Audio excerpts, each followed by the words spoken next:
Quả này lên luôn thật luôn. Lún đây.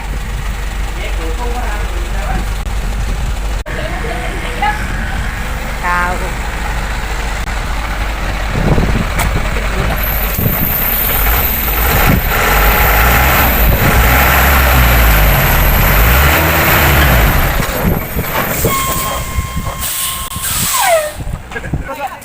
Đắp luôn về, đắp về không bị trượt đây. Không bị trượt bên đây thùng.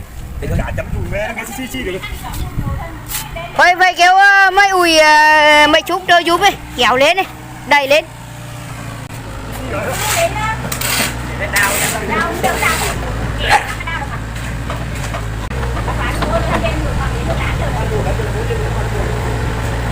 Cái này cần phải quay đủ ra để kéo.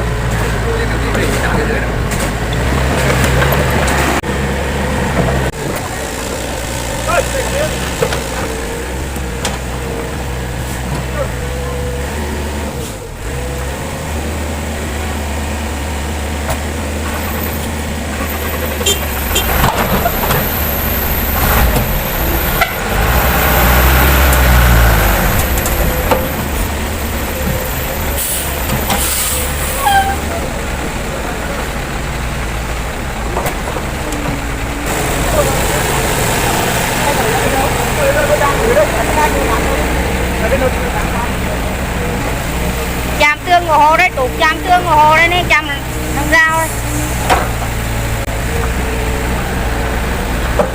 Cái cặp chơi này. Có lên cái đó sẵn quá. Đấy à.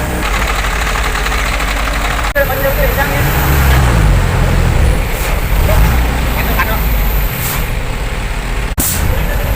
Dạ, miên bắn sát đây nè. Miên là quê là đây mà sẽ đi đưa.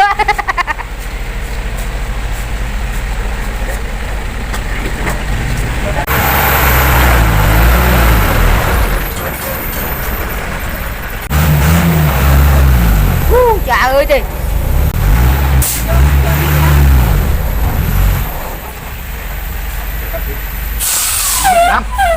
dưới đất bun lên đấy vậy. Không là cái đa lên.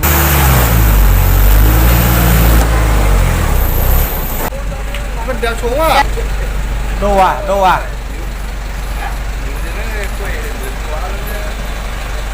Đó hành mà lượt quá mà cái là hành lùn kịp.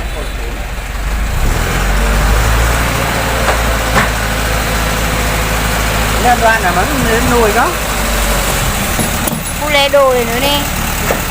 Cu lê đồ bự đấy vậy.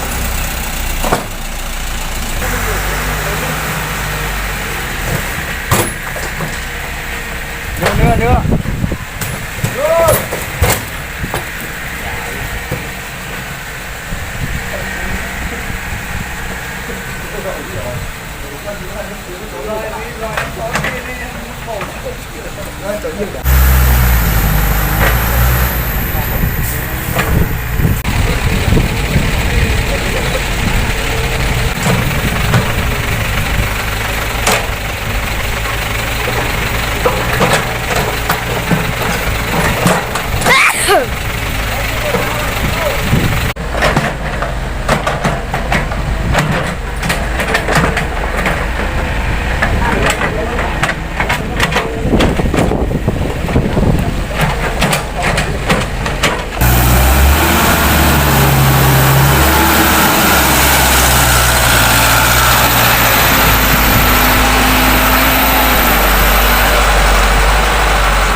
cho hai xe được không?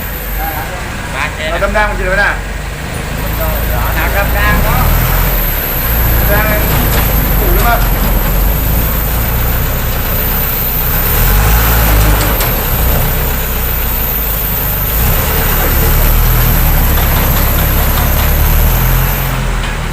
Làm tay rã.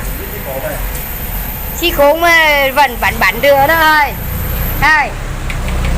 Mà làm này mới đâm một của trời mới được không? Đâm bốn luôn. Người ra. Nó làm mày đồ nó.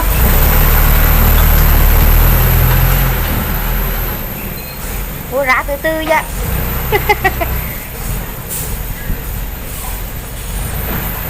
Đâu đây thì tủ cá luôn. Cái này là cá lộn nó là đi. Cái chuyện này cũng nên cầm con dao đây nè.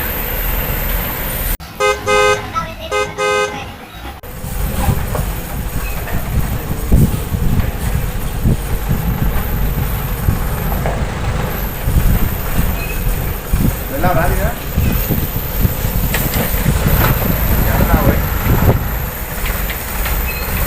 Đấy đang lao đang lui mày phạt này chứ.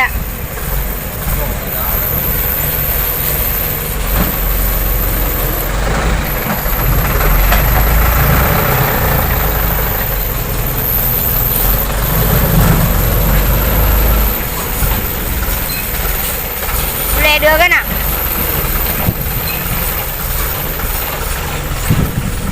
Hiếu xin chào cả nhà. Vâng, thì video của Hiếu đến đây kết thúc nha cả nhà. Hiếu xin kính chúc cả nhà luôn sống vui, sống khỏe, sống hạnh phúc và sống thành công nha cả nhà. Cả nhà luôn nhớ ủng hộ cho Hiếu với nha cả nhà. Hiếu xin chào cả nhà và hẹn gặp lại cả nhà video tiếp theo nhé. Bye bye.